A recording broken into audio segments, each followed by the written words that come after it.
Actually, I'm not sorry.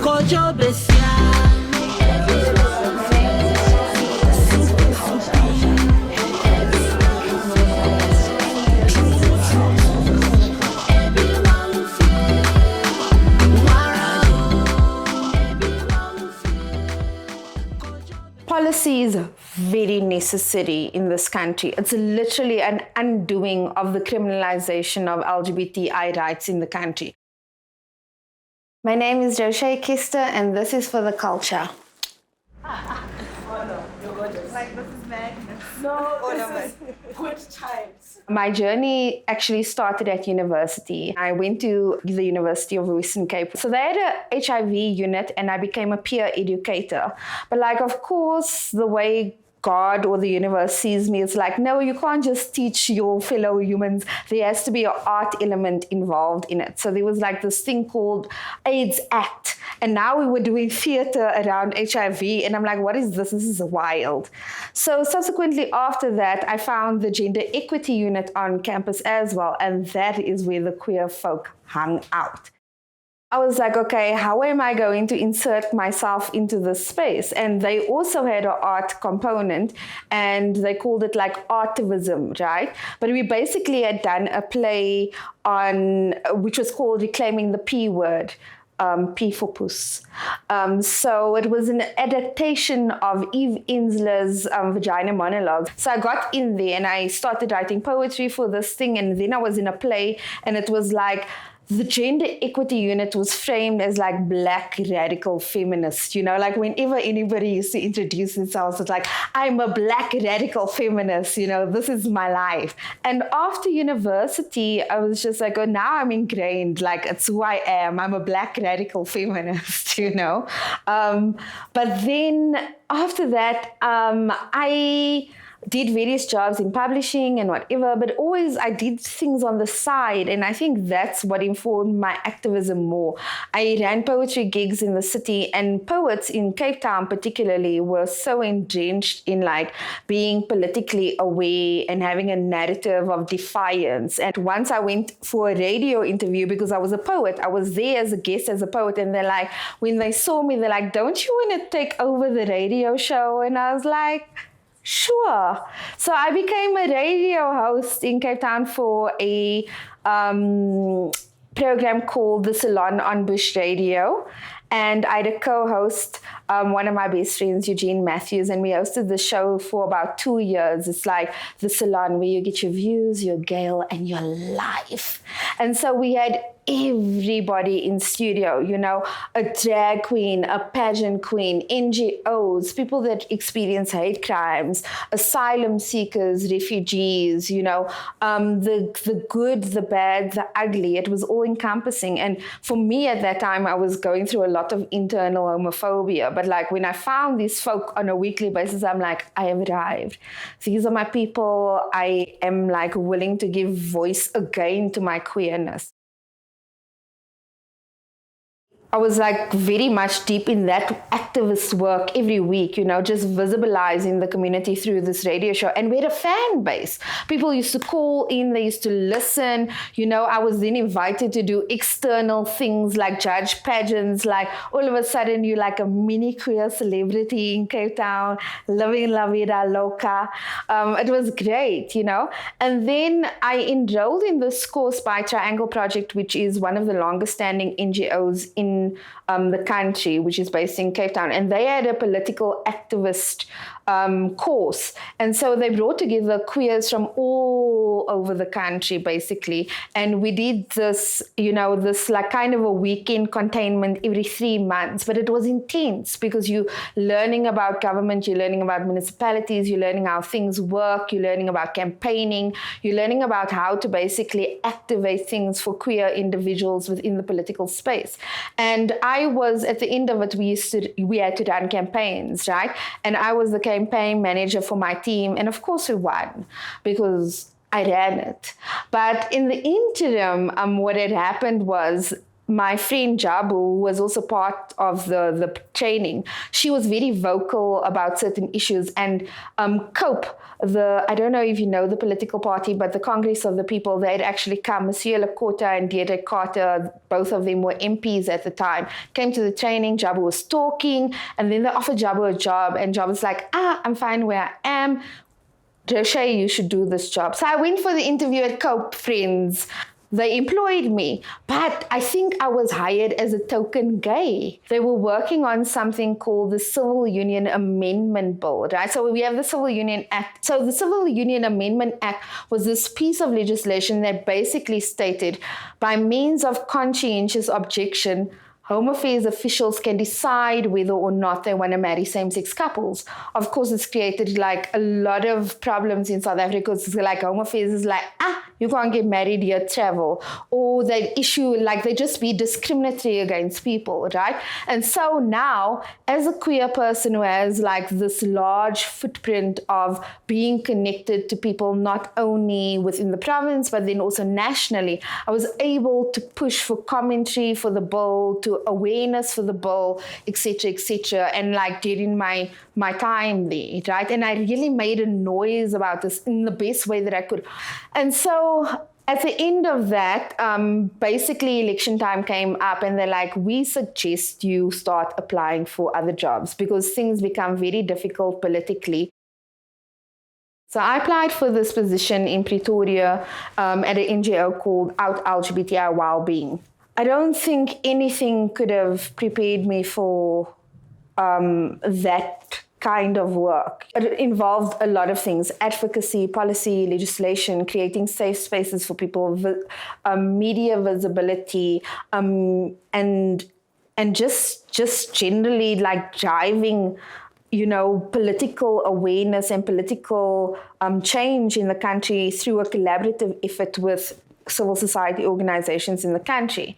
But then the hate crimes was the thing that kind of took a toll on me personally, because it's like every time your phone rings at any time of the day, any time of the night, you may just experience someone else's trauma, and you may be the only way that they can get help or a referral or a means of safety. So I started doing yoga, which was really helpful for me. And then also I like cleaning. I came from a household where it's like you clean all the time, but it became therapeutic.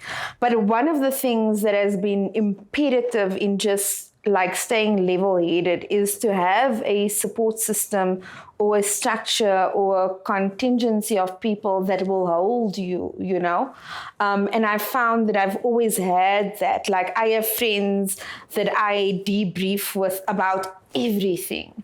I have a legion of individuals that are just with me, that I feel like they should bill me because it's free therapy, but it's also that holding space of knowing that whatever I go through, they'll journey with me. But then another job came up, which was this job in the Premier's office, which is the director of LGBTI Others. This is where I am now. I'm the director of the LGBTI desk in the office of the Premier.